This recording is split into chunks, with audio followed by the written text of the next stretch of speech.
तर नमस्कार विद्यार्थी मित्रांनो, MBBS पॅटर्न याच्या मी स्वागत आहे। तर मित्रांनो, तुमच्यासाठी आज एक नवीन व्हिडिओ घेऊन आलोय। तर आजच्या व्हिडिओमध्ये मी तुम्हाला राऊंड 3 चा रूल्स आणि त्यांचे शेड्यूल सांगणार आहे। तर मित्रांनो, तुम्ही आपला व्हिडिओ लास्ट पर्यंत पहा। नवीन असाल तर आपल्या चॅनल तुम्ही सबस्क्राइब करत चला। तर मित्रांनो, ऑनलाइन रजिस्ट्रेशन जे की 3rd राऊंडचा असणार आहे ते चालू होणार आहे 6 तारखेला ऑक्टोबरच्या ते 8 तारखेपर्यंत।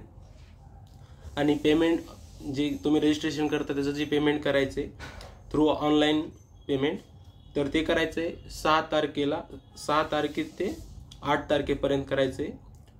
मित्रांनो, ते असणार आहे रात्री 12 वाजेपर्यंत, पण इथं AM दिले त्यांनी।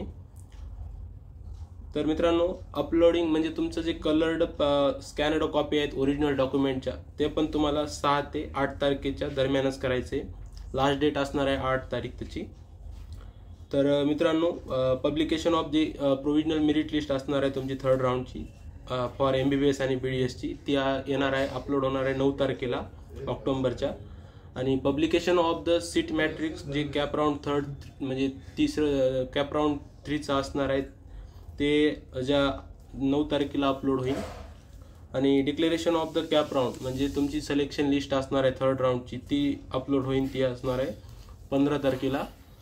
आणि मित्रांनो, फिजिकल जॉईनिंग जे असणार आहे आणि म्हणजे फिलिंग ऑफ स्टेटस रिटेन्शन असणार आहे, ते असणार आहे 16 तारीख ते 20 तारखेपर्यंत असणार आहे ऑक्टोबरच्या।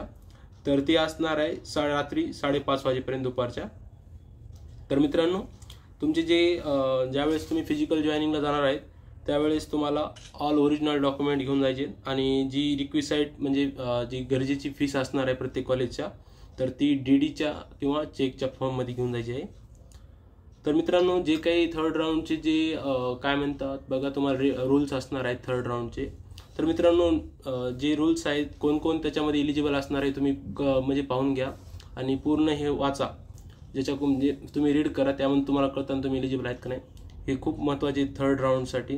तर मित्रांनो, जे कॅन्डिडेट ऑलरेडी रजिस्टर आहेत त्यांना रजिस्ट्रेशन करायची गरज नाही, पण कोणते कॅन्डिडेट त्याच्यासाठी एलिजिबल नाही। तर मित्रांनो, जे कॅन्डिडेट 2nd राऊंडला त्यांना कॉलेज मिळाले पण त्यांनी जॉईन केलं नाही, तर ते त्यांनी म्हणजे त्यांना सीट 2nd राऊंडमध्येच अलॉट झालेली पण त्यांनी जॉईन केलं नाही, तर ते म्हणजे 3rd राऊंडसाठी ते एलिजिबल नसणार आहेत।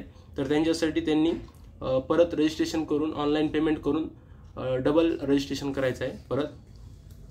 पण जे विद्यार्थी रजिस्ट्रेशन म्हणजे त्यांनी जुनं केलेलं आहे ओरिजिनल पहिल्या राऊंडपासून, पण त्यांना 2nd राऊंडला त्यांना कॉलेज अलॉट झालं नाही कोणतंच, तेच विद्यार्थी फक्त 3rd राऊंडसाठी एलिजिबल असणार आहेत। पण जे विद्यार्थी 2nd राऊंडला कॉलेज त्यांनी जॉईन केलंय पण रिटेन्शन फॉर्म भरला नाही, ते विद्यार्थी सुद्धा 3rd राऊंडला एलिजिबल असणार आहेत। तर मित्रांनो, हे तुमचे काही 3rd राऊंडबद्दलचे म्हणजे काय म्हणतात तुमचे रूल्स असणार आहेत, जे की एलिजिबिलिटीसाठी असणार आहेत।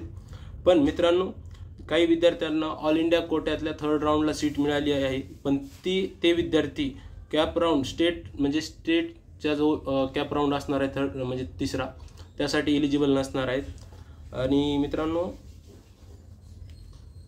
हेच बाकीचं कॅटेगरीचं आहे, ते वाचून घ्या तुम्ही। हे जे तुम्हाला सांगितलेले काही मी रूल्स आहेत ते खूप महत्त्वाचे असणार आहेत तुमच्यासाठी, जे की नॉर्मल रूल्स आहेत, ते काही तुम्हाला फॉलो करावं लागणार आहेत सर्वांसाठी। जर तुम्ही म्हणजे काय याला जर तुम्ही अवॉइड करत असाल तर तुमच्यासाठी खूप घातक ठरणार आहे तुम्हाला। तर मित्रांनो, आपला जर व्हिडिओ आवडला असेल तर आपल्या चॅनल तुम्ही सबस्क्राईब करा, व्हिडिओ लाईक करा, धन्यवाद।